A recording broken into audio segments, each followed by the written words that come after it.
right, 3, 2, Shalom. First off of all, praise, honor, and glory unto Yahweh, Ba'ashem, Yahweh Shai, Ba'ashem, Ruach Kodash, the bonus to the apostles and the elders of the GMS. Salutes and honors to the elect, all the brothers across the four corners who are dying in truth and sincerity, the women, the children, and the confusion of faith that follow. Just really wanted to go into keeping order and, being aligned in the spirit with what the Most High has planned. Because when you go off and you do your own thing, or you think, like the previous lesson that we had, when you go off your own spirit and your own mind, that's when things become in disarray. And that's when, you are going off. So with that being said, we're just going to jump right into it. So this is 1 Corinthians chapter 14, verse 40. It says, let all things be done decently and in order. That's right. Let all things be done decently and in order. The Most High has everything set up for a reason. He has things lined up. There's an order with, the Most High, Yahweh Shai, the 12, the 144,000, the elect men, the women, the children, the other nations. Everything is set up in an order. Everything, you have a head of a camp, you have a second in command, you have a sergeant of arms, you have, all these different offices in order for a reason, okay? And the Most High has put everyone in, get the Romans, the Most High has put everyone in order for a reason. This is Romans chapter 13, verse 1. It says, let every soul be subject unto the higher powers, for there is no power but of the Most High, the powers that be ordained of the Most High. Right. So everyone is put into a position for a reason.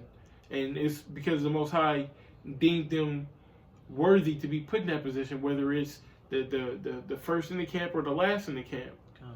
Okay? We all have a purpose. We all have a reason under the sun. And definitely to be in this truth. All right? Or else the Most High wouldn't brought you in. Or the Most High is not going to keep you in. So it's definitely important to recognize what the order of the Most High is, to respect that order, to respect the men that the Most High has put in order, and to follow that order. Bible Kushah, can I read this next verse? It says, verse 2, whosoever therefore resisteth the power, resisteth the ordinance of the Most High. Right, you're not, if you have a disagreement with an elder brother in a camp, or, the head of a camp or whatnot, you're not disagreeing with him, you're disagreeing with the Most High order. Even if he's wrong, you go with it, because the Most High will correct. If you feel like you're suffering for wrong's sake, then the Most High is going to correct it. But you keep order. And I'm not saying if he tell you to do something wicked, to do something wicked, or, to take, the medicine or the MOB or anything like that. No, that's, you don't do no stupid, you don't do no stupid stuff like that. But, within reason, you follow the order. And more than likely, it's coming from the Most High, because the Most High ordained that man. You give that man respect. It says to give double honors to the elders. We say it on every video, but we have to live it. We have to understand that, we are living amongst elders. We have apostles and we have elders and we, so on and so forth. But men that have been in this thing, and, we're not in that position. I'm not in that position, and I don't want that position. That's something heavy to have to wear. You have to understand the wear and tear that it will put on the individual and have sympathy for him. He's not going to be 100% right every time, but he's not going to willy, Lord's will, you know what I'm saying? Most men aren't going to put you in a position to fail or try to set you up in a position to fail. Everything that they're doing for your betterment. Because we are still in the flesh and we are still human, so we're bound to make mistakes. We aren't perfect, right? So even the leaders, while they may make mistakes, again they have our they have the whole body's best intentions at heart. So you want to get that? Yeah. So this is 1 Corinthians chapter 12, verse 12. It says, and the whole chapter is good, but for time's sake, we just gonna get an excerpt. This is 1 Corinthians 12 and 12. It says, for as the body is one and hath many members, and all the members of that one body, being many, are one body, so also is Hamashiach. Right. So we're all one body. Okay, you have a head, you have a leg, you have an arm, you have a pinky. Have you ever tried to lift a cup without your pinky, or have an injured finger try to open a door? It's very difficult. So that pinky is out of order. When that pinky is out of order, you know, it makes it harder for the rest of the body. So that's why it's so imperative for you to be in order and for you to be under the rule of another man and to understand what's going on and just show up and show out. Don't just show up to show up. Show up to show out. God, yeah. Well, whatever part of the body you is, you gotta, you know, excel at being that part of the body. If you were the pinky toe, excel at keeping balance on that foot. You know, excel at being the reason that, you know, you can just take off and sprint. Because without a pinky toe, you lose your balance. You ain't going nowhere. Yeah. So like you gotta, you know, excel at what you excel at. You know, but you still play your part. You know. I'm gonna be the best pancreas I could be. Yeah, and you know the scriptures say, I believe it's in the same chapter, but it says, you know, if a part of the body offends, then cut it off. You know, and that means if you ain't playing your part on the body that you're supposed to be playing, then hey, you gonna get cut off that body. You know, so that's why, you know, the scriptures say, you know, follow what who the Most High has ordained. You know, because if you don't, you know, you're gonna get moved out the way. You know. So just gonna get a couple of examples of people who didn't play their part and the consequences that came with it. So this is First Maccabees chapter 6 and verse 43 says, Eleazar also, surnamed Savaran, perceiving that one of the beasts armed with the royal harness was higher than all the rest. Now, before you get into it, this is talking about they're in battle right now. Judas Maccabeus is in battle with Lysias. Go ahead. It says was higher than all the rest, and supposing that the king was upon him, put himself in jeopardy to the end he might deliver his people and get him a perpetual name. Right. So they're in battle. He sees one of the elephants, and he didn't know, but he perceived it to be like a royal elephant with the king on it. So he's like, oh, if I take this elephant out, you know, I can deliver everybody, kill the king, and, you know, I'll give me a name. Yeah. You know, I'll be that dude. Yeah. They'll read about me for thousands of years in the scriptures. Yeah, he's trying to be that warrior. Cape flowing in the wind type dude. Right. It says, wherefore he ran upon him courageously through the midst of the battle, slaying on the right hand and on the left. Right, so he was a bad dude. You know, you can picture these scriptures in your mind. You can see it. You know, him cutting through people. Go ahead.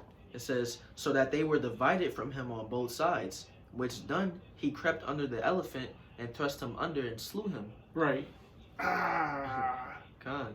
It says, whereupon the elephant fell down upon him, and there he died. And hey, the crazy part is, you know, he was a part of that army. He was a part of that body, you know, and you see and you look, and it seems like Eleazar was a great man of war. You know, he's running through the crowd. He's he's slicing people down. And as long as he would have played this part, he would have played a great part of that army. But because he wanted to go out and do his own thing, because he wanted to go out and get that perpetual name, you know, he was slain. Which is vain. At the end of the day, is vain. He wanted vain glory, so he got a vain death. And the crazy part is, you read the next verse. It says, howbeit the rest of the Jews seeing the strength of the king and the violence of his forces turned away from them. Right. So everybody else ran. You know. So it wasn't like, you know, we won the war, you know, and he delivered us. His objective got taken care of. He killed the elephant, but he died, and we still lost the battle. God, it was for no reason. That's like, like Allen Iverson ball hogging, and he get 50, but they lose. Yeah. You know what I'm saying, by 20. Yeah. And I got mine. You know, which, no offense, I love AI, but you know, it's just, it's not always about you. You know, you have to understand what the body has going on. Judas Maccabeus was a brilliant mind of war. You know, he knew exactly what to do in certain situations, but he didn't tell him to do that. Yeah. You know, that wasn't part of the plan. And when you go out and you do stuff that's not part of the plan, you get those results. You have to live with those results. And not only do you get to live with those results, but the rest of the people, because it's not just about you. This is a body, you know. So the rest of the people have to live with those results as well because exactly. You know, and you know this next account gets into that. You know, you want me to go ahead? Go ahead. This is 1 Maccabees 5:56. It says, Joseph, the son of Zacharias, and Azarias, captains of the garrisons, heard of the valiant acts and warlike deeds which they had done. You know, and you know, just for context, this is talking about, you know, how Judas and his brother, you know, they were going through different wars, and you know, they were winning, you know, right. back to back. Right, we were putting the heathen in a flight. Just we were doing our thing. You know what I'm saying? Mm-hmm. Well, I can't say we. Judas was doing his thing, and I believe Simon. You know, they were captain over the garrisons and over the people, and they were tearing up these heathens. And Joseph and Azarias, their job was to stay back at the camp and, you know, keep watch over it. You know, make sure everything was cool back at the camp. You know, but let's read on. It says, so this is verse 57. It says, wherefore they said, let us also get us a name and go fight against the heathen that are round about us. Right. So when they had given charge unto the garrison that was with them, they went towards Jamnia. Then came Gorgias and his men out of the city to fight against them.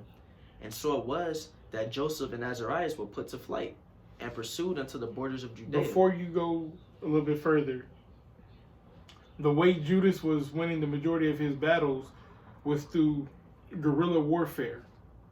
Okay, similar to how the Viet Cong did it to America and Vietnam, and how Afghanistan, how they weren't just fighting them in open battle, in open field.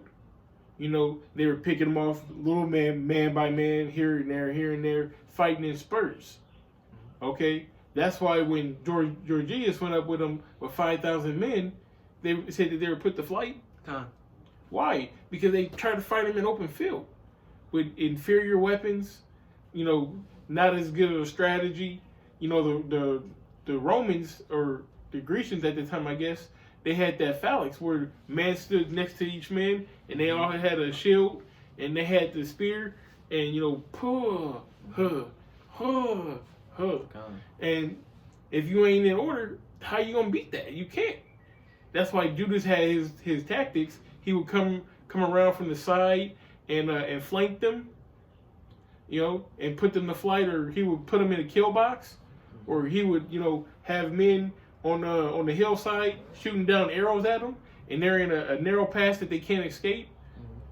You know, it was a mind thing, not a vain thing. He thought it through.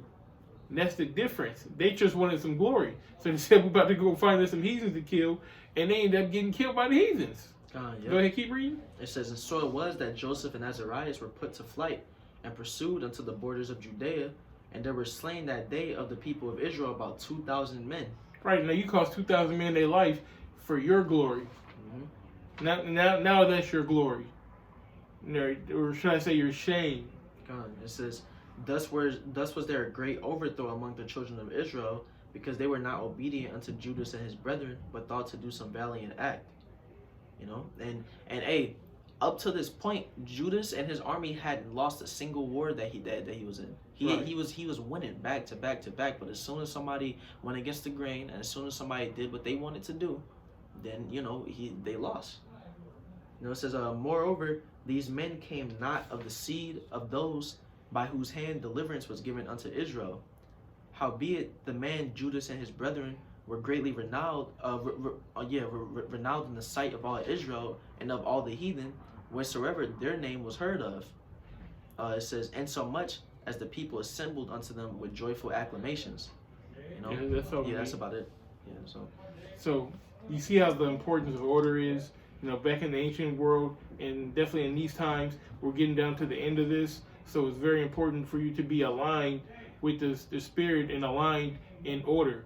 So with that being said, anything you need to say? So with that being said, you know, we give all praise, honor, and glory unto Yahweh, Ba'Shem, Yahweh Shai, Ba'Shem, B'Char Kodash, the Barnabas of the Apostles and the elders of GMS. Salutes and honors to the elect, all the brothers across the four corners who are learning truth, In sincerity, the women, the children, and the confusion of face to follow. Shalom. Shalom.